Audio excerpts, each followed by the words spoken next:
Welcome back to our channel, dear friends. Today we begin a brand new story. The story of a boy who saw the world differently. A boy who would grow up to be one of the greatest minds in history. This is the life of Leonardo da Vinci, the painter, the inventor, the dreamer. Let's begin with his childhood.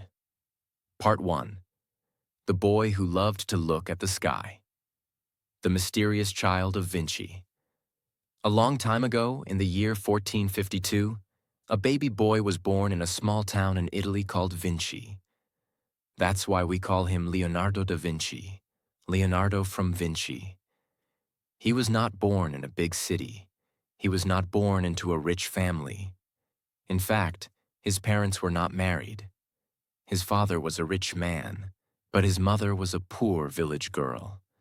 Leonardo grew up with his grandparents and uncle in the countryside. There were hills, rivers, trees, and birds all around him. But Leonardo was not like other children. He didn't enjoy loud games or fighting. He didn't care much about toys or sweets. What he loved most was watching the world. Curious eyes and a quiet mind. Leonardo would sit quietly for hours, just looking at the sky. He would stare at the clouds and wonder why they float. He would watch birds and imagine flying like them. He would draw the shapes of leaves, the patterns of water, and even the movement of ants. He was very curious. He kept asking questions. Why is the sky blue? How do birds fly? What makes a rainbow? But nobody around him had answers. There were no science books, no internet, no teacher to explain. So Leonardo began to find his own answers by drawing and observing everything he saw. The boy who drew everything. Leonardo had one amazing gift. He could draw like magic. At just 10 years old, he could draw faces, animals, and nature better than most adults. People were surprised. How can a child draw like this? They asked. But for Leonardo, drawing was not just about making pictures. It was his way of understanding the world. When he saw a horse, he didn't just draw its face. He studied its legs, its muscles, the way it moved. When he saw water, he drew the ripples, the shadows, the light reflections. He didn't just draw what he saw, he drew what he felt. Sent to the city, Leonardo's father, Ser Piero, saw the boy's talent. He was proud and decided to send him to Florence, the great city of art. Florence was full of painters, sculptors, and thinkers. It was the heart of the Renaissance, a new time of learning and creativity. At just 14 years old, Leonardo entered the workshop of a famous artist named Verrocchio. There, he learned painting, sculpture, music, and even engineering. He watched, he listened, and he worked harder than anyone else. And soon, something amazing happened. One day, his master asked him to help with a painting. Leonardo painted a small angel in the corner. But when people saw it, they were shocked. The angel Leonardo painted looked more beautiful, more alive than anything else on the canvas. His master knew the truth. This boy is already better than me.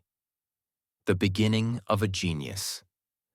Leonardo was still just a teenager, but everyone in Florence was now talking about him. Who is this young artist? Where did he come from? How can someone so young have so much talent? But Leonardo didn't let the fame stop him. He kept asking, kept learning, and kept dreaming. He was not just a painter. He wanted to be an engineer, scientist, musician, inventor, all in one. And this was just the beginning. Part 2. The dreamer who drew the future. In the busy city of Florence, people were beginning to know the name Leonardo da Vinci.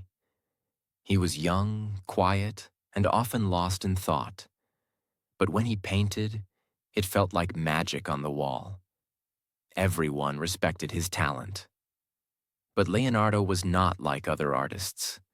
Most painters were happy making beautiful pictures. Leonardo wanted more. He didn't just want to paint what he saw. He wanted to understand how the world worked. He wanted to know why things move, how light falls, and how humans are built. In the day, he painted. At night, he asked questions and filled his secret notebooks. The notebook genius. Leonardo carried a small notebook with him everywhere. He filled them with thousands of sketches, drawings, and strange mirror-like writing. He wrote from right to left, like a code. Many believe he did this to hide his ideas. He drew hearts, lungs, and muscles, not just from the outside, but how they work inside. He even cut open dead bodies to study them, something very few dared to do at that time. He studied the way blood flows, the way a smile forms, the way a baby grows inside a mother. Leonardo believed that art should come from knowledge, not guesswork, and he was right. Even doctors of that time learned new things from his drawings. The invitation from Milan. One day, Leonardo decided to leave Florence. He wanted a bigger stage. He wrote a letter to the Duke of Milan, a powerful ruler in the north of Italy. In the letter, Leonardo didn't talk much about painting.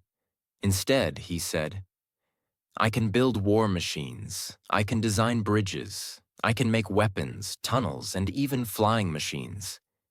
He didn't just want to be known as an artist. He wanted to be known as a master of all things. The Duke was impressed and invited Leonardo to Milan. And that's when a new chapter began. The Inventor in the Castle. In Milan, Leonardo worked in a beautiful castle. He was not painting much. He was designing machines, hundreds of them. He imagined things nobody had seen before. A machine to fly like a bird. A tank that could move and shoot. A robot that could sit up and wave. A bicycle, 300 years before it was made. A parachute, when nobody had ever jumped from the sky. Most of his machines were never built, but in his notebooks, he was living in the future. He combined art and science, dreams and logic. Other people looked at the world as it was. Leonardo looked at the world as it could be. The giant horse that was never finished. The Duke asked Leonardo to build something special. A giant horse statue, the biggest in the world. Leonardo was excited. He studied horses for months. He went to stables, watched them run, drew them from every angle. After years of planning, Leonardo made a clay model of the horse.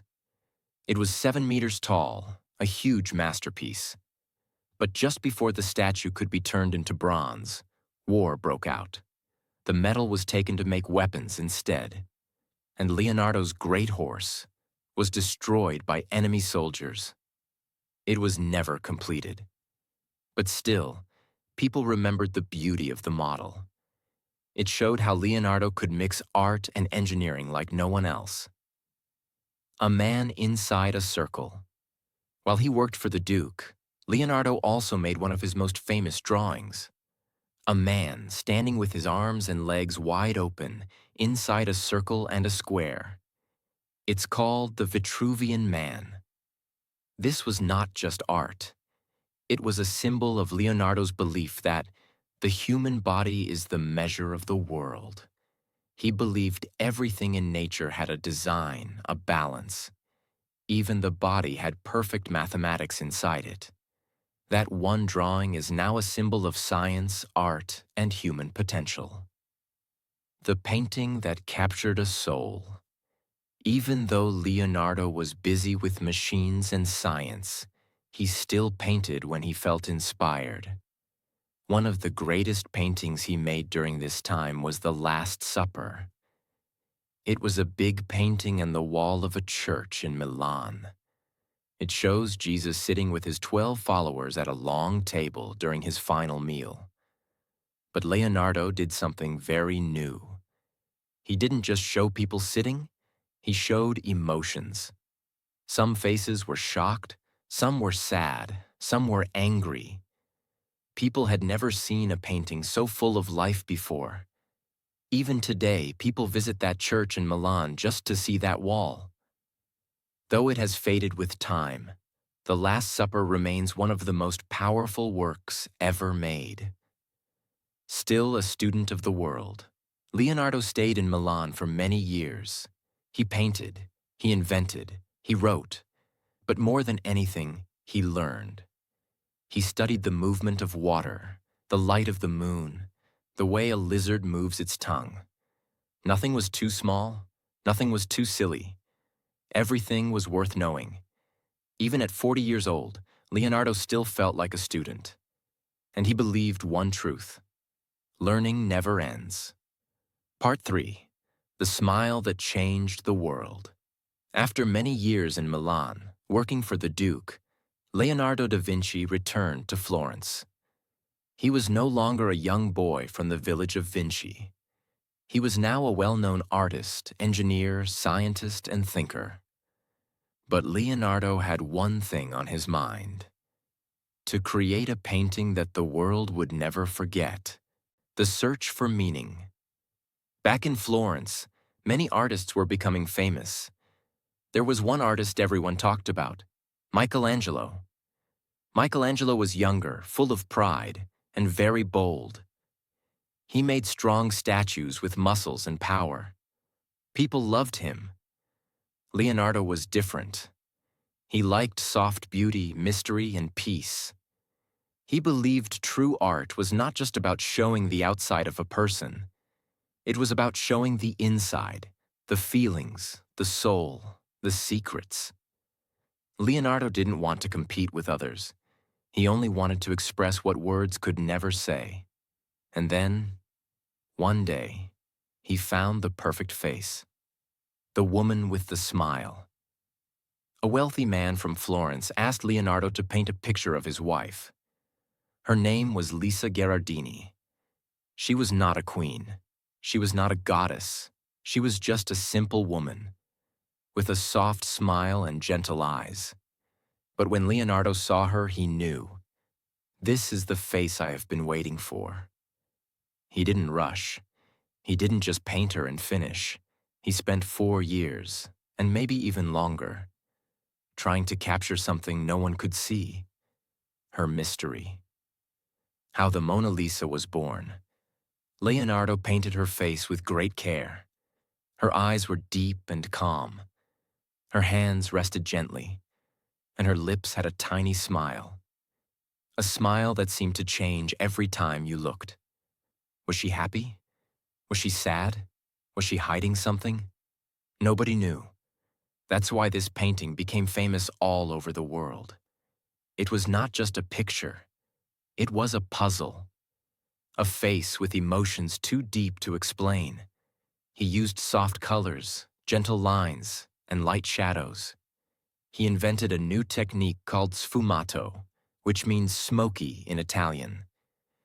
It made the edges of her face melt softly into the background. The painting became known as La Gioconda in Italian, or in French, Mona Lisa. Why he never gave it away. Usually, when someone asks for a painting and pays for it, the artist gives it to them. But Leonardo never gave Mona Lisa to the man who asked for it.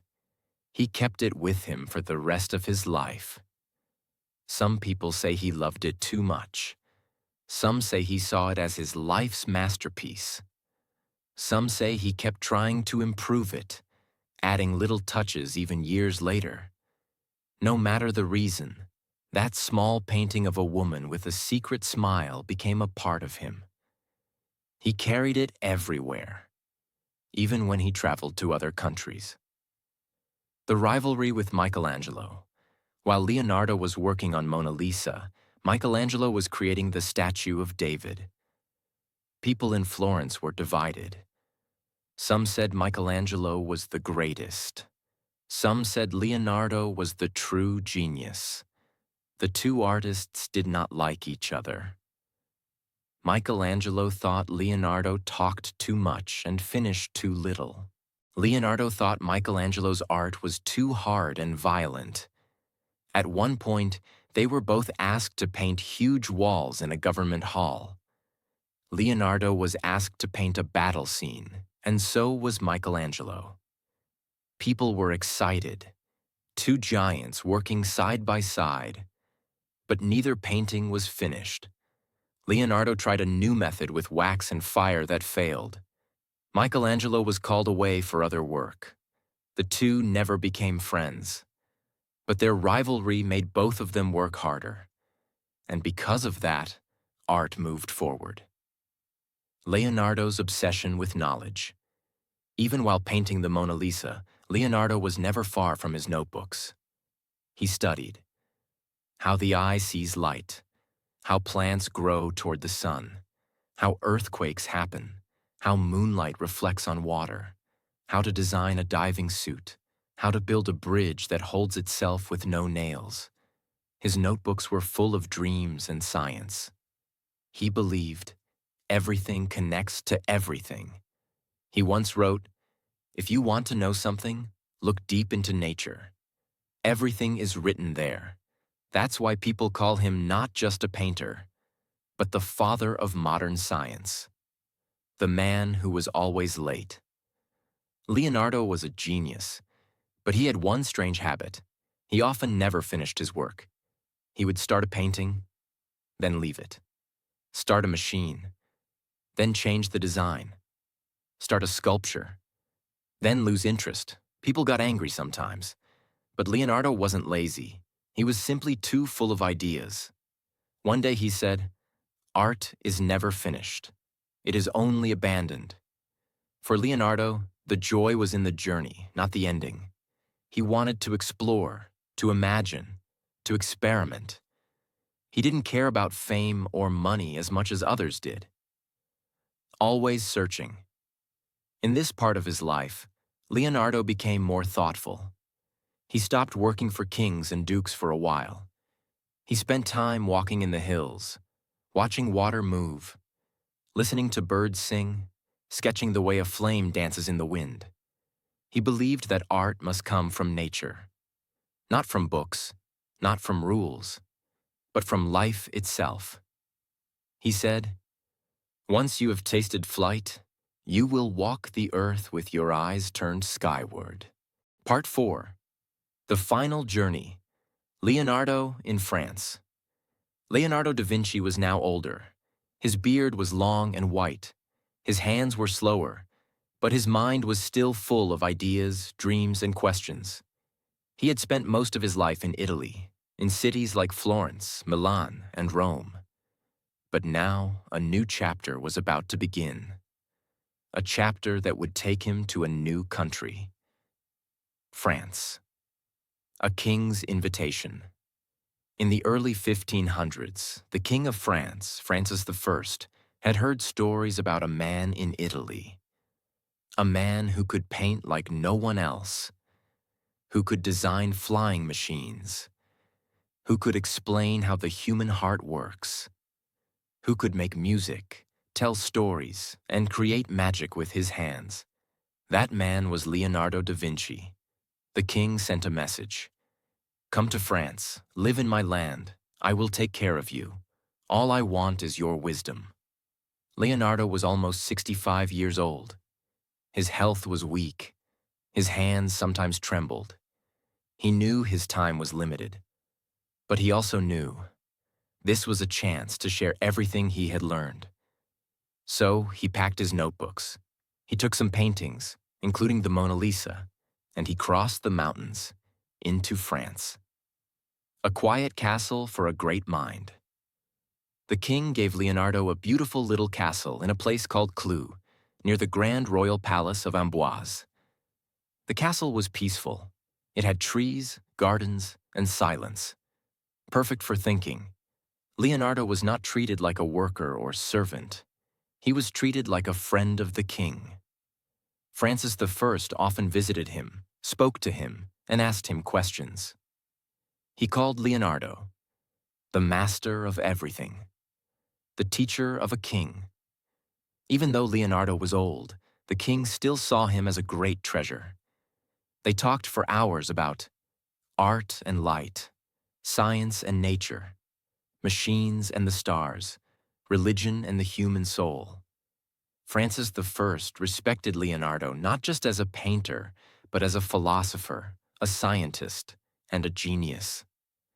Sometimes, the king would just sit quietly and watch Leonardo draw in his notebook.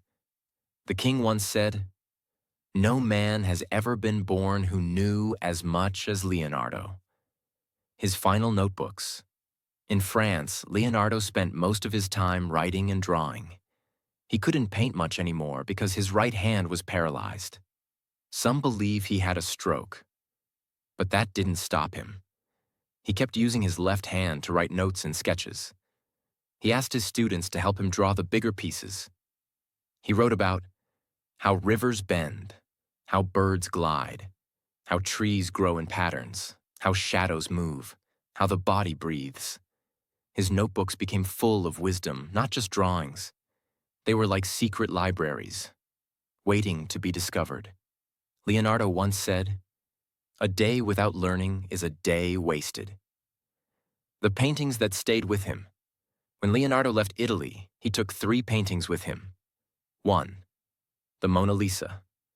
2. St. John the Baptist. 3. The Virgin and Child with St. Anne. These were not just paintings. They were pieces of his soul. He didn't sell them. He didn't give them away. He kept them close like friends. He would look at the Mona Lisa often.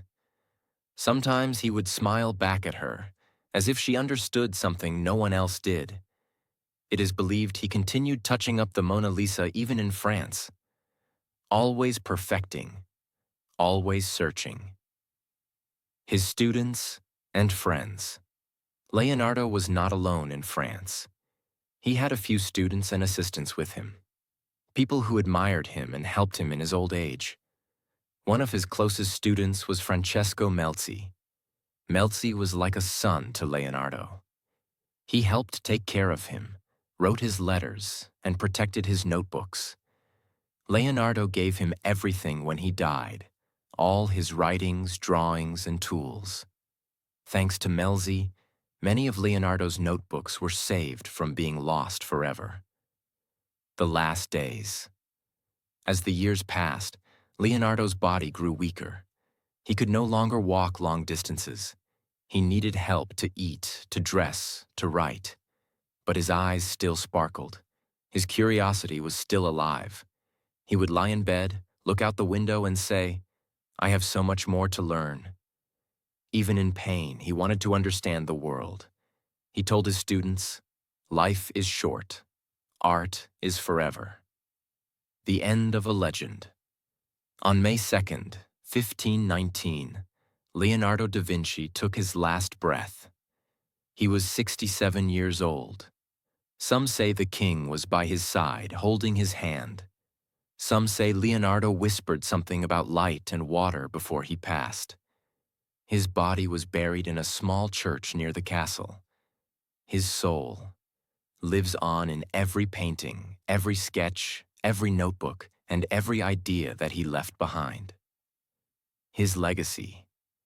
Leonardo da Vinci left behind more than 7,000 pages of notes and drawings. He never built most of his machines. He never finished many of his paintings. He never wrote a book. But the world still remembers him as the father of modern science, the greatest artist of all time, the man who wanted to fly, the man who saw what no one else could see. His name is written in history not because of one great thing, but because of thousands of small wonders. He proved that being curious is the most powerful gift of all. Part 5. The secrets he left behind. Leonardo after death. When Leonardo da Vinci died in 1519, the world lost a genius. But at that time, many people didn't fully understand how special he was.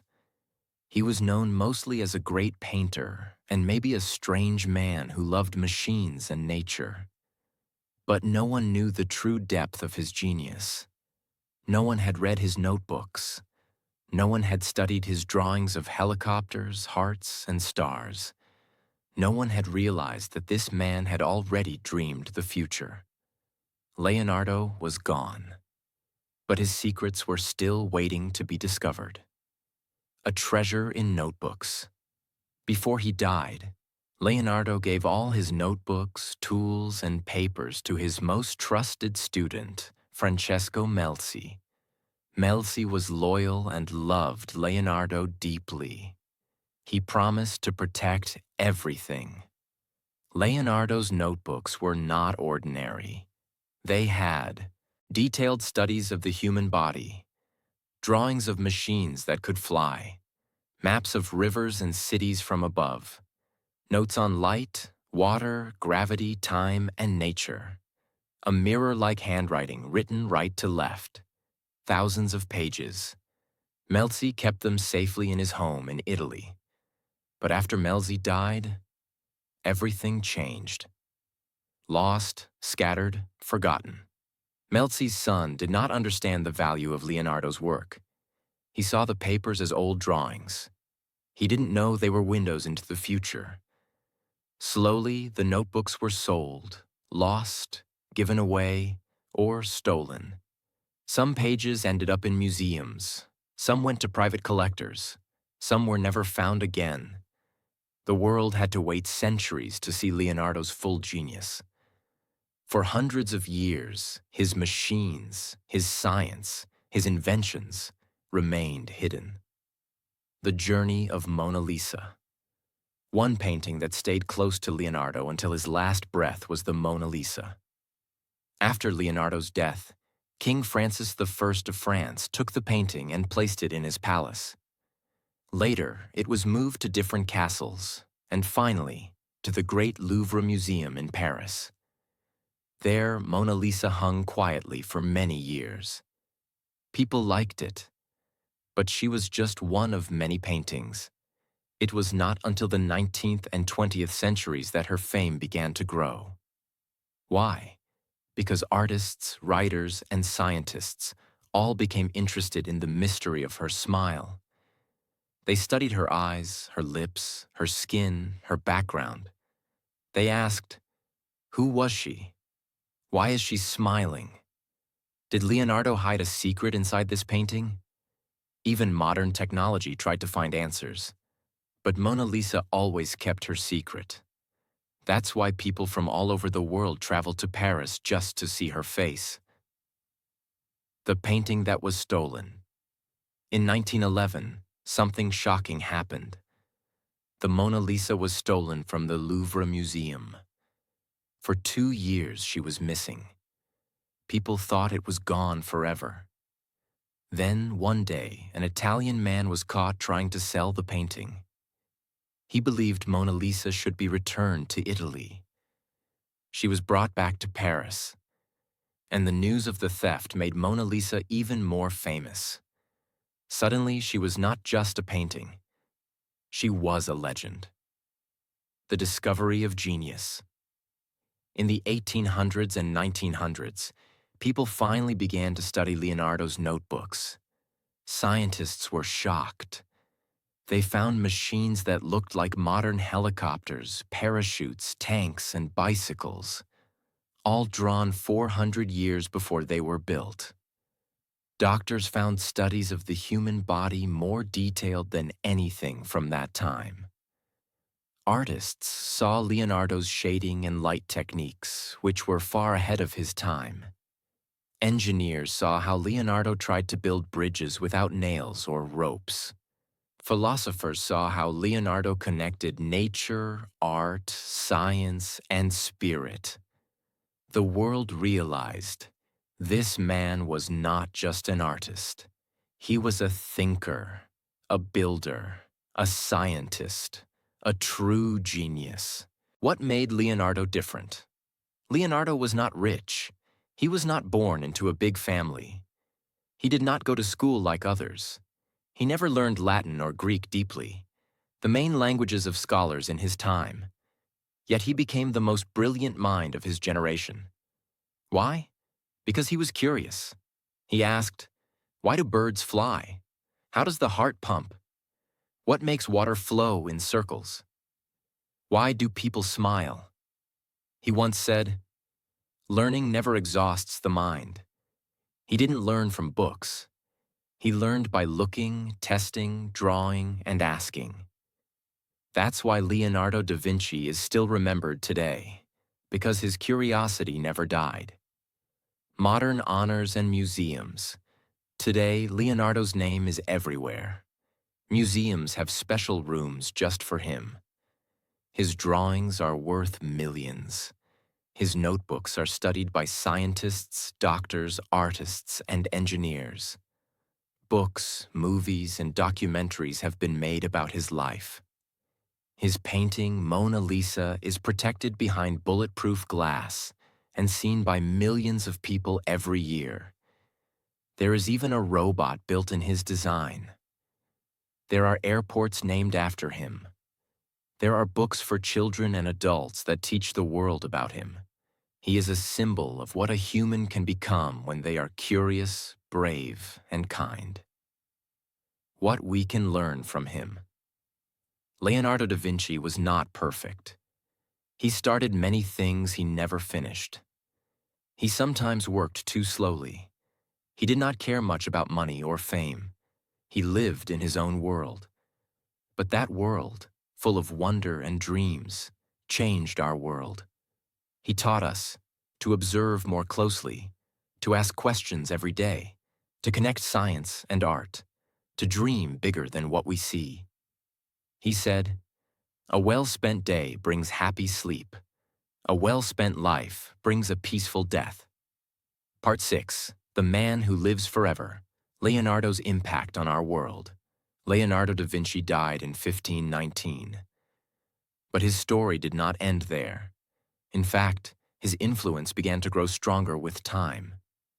500 years later, we still study him, quote him, and learn from him. Why? Because Leonardo was not just a man of his time. He was a man of all time. His mind was so big, his dreams so wild, and his questions so deep, that they still touch the modern world today.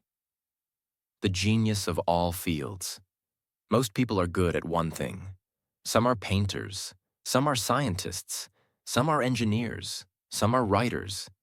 But Leonardo da Vinci was good at everything. He was a painter, a sculptor, an architect, a scientist, a mathematician, an engineer, a musician, a writer, a philosopher, and even an inventor. Today, we call such a person a Renaissance man, a person who has many skills and never stops learning. Leonardo is the greatest example of this. He believed, the more you know, the more you see. Inspiration for scientists and engineers. Leonardo's notebooks were centuries ahead of their time. He designed a flying machine like a helicopter, a robotic knight that could move its arms, a parachute and a glider, a machine to measure the speed of wind, a self-supporting bridge, a design for a diving suit for underwater travel. None of these were built in his lifetime. But hundreds of years later, when people found his sketches, they were amazed. Modern engineers used his ideas to build real machines. In fact, when NASA was designing robots for space exploration, they studied Leonardo's designs. When car companies created stronger body shapes, they studied the curves in Leonardo's art and math. He helped people see that art and engineering are not separate. They belong together. A gift to medicine. Leonardo was also deeply interested in the human body. He performed over 30 dissections of human bodies in secret. He drew over 200 detailed pages of muscles, bones, organs, and nerves. He showed how the heart pumps blood, how lungs take in air, how a baby grows inside the womb, how the spine moves, how the brain is shaped. Doctors in modern times have said, Leonardo's anatomical drawings are better than anything we had for 400 years. His work helped the world move from old superstitions to real science. Inspired by nature, Leonardo believed that the answers to life are hidden in nature. He studied the way birds fly, the way water flows in spirals, the way trees branch, the patterns in shells and flowers, the movement of light and shadows. Today, scientists use a field called biomimicry, which means copying nature to solve human problems. This idea of learning from nature was one of Leonardo's deepest beliefs. He said, "Nature is the teacher of all teachers." His love for nature also made him one of the world's first environmental thinkers. He wrote about protecting rivers, animals, and trees, long before the world spoke about climate change. Influence on famous thinkers. Many great people in history were inspired by Leonardo. Albert Einstein. Einstein admired how Leonardo asked big questions. He once said, "Leonardo's curiosity was like mine. We both wanted to know how everything works." Steve Jobs. Steve Jobs, the founder of Apple, had a portrait of Leonardo da Vinci in his home. He believed in simplicity and beauty, just like Leonardo did. Bill Gates. Bill Gates, the Microsoft founder, bought one of Leonardo's notebooks for over $30 million. He called Leonardo a true master of human understanding. These modern thinkers saw Leonardo as more than a painter. They saw him as a role model for creative, brave, and curious minds. Still, the world's greatest artist. Even though Leonardo only completed about 20 paintings, each one is a masterpiece. Mona Lisa, the most famous painting in the world, visited by over 10 million people a year, has inspired poems, books, songs, and movies. Protected behind bulletproof glass in the Louvre Museum. The Last Supper, painted on a wall in Milan, shows deep emotion, detail, and storytelling. Studied by artists for centuries, damaged over time, but still powerful. Leonardo's art is not just about beauty. It's about emotion, mystery, and life. Even today, when we look at Mona Lisa's smile, we feel something deep inside. Lessons for the modern world. Leonardo's life teaches us many things. 1. Stay curious. He never stopped asking questions. He wanted to know why, not just how. 2. Learn every day. Even at 67, he was still writing and learning. He believed learning was a lifelong journey. 3. Connect everything. He didn't believe in just science or just art. He combined them and created magic. 4. Be patient. He spent years perfecting one painting. He believed quality is more important than speed. 5. Love nature. He respected animals, trees, rivers, and the earth. He believed everything in nature has a purpose. Leonardo didn't chase money or fame. He chased truth, beauty, and knowledge. A man of the future. Even now, in the 21st century, people study Leonardo to solve problems. His drawings are used in medical textbooks, engineering classes, space technology, computer design, art schools, environmental science. He belongs to every country, every culture, every generation. He is not just a man of history, he is a man of the future. And so, the story of Leonardo da Vinci comes to an end. From a quiet boy in Vinci, to a master of light, science, and beauty, to a man whose mind still lights the world after 500 years. He is proof that one person with curiosity and courage can change the world. And maybe, if we stay curious like Leonardo, we can too. Great minds are not born. They are built with curiosity, learning, and action. If this story inspired you to dream bigger and think deeper, then don't keep it to yourself. Like this video, share it with someone who needs motivation, and subscribe to our channel. Because here, we don't just tell stories. We build the minds of the future. Your journey to greatness starts right here.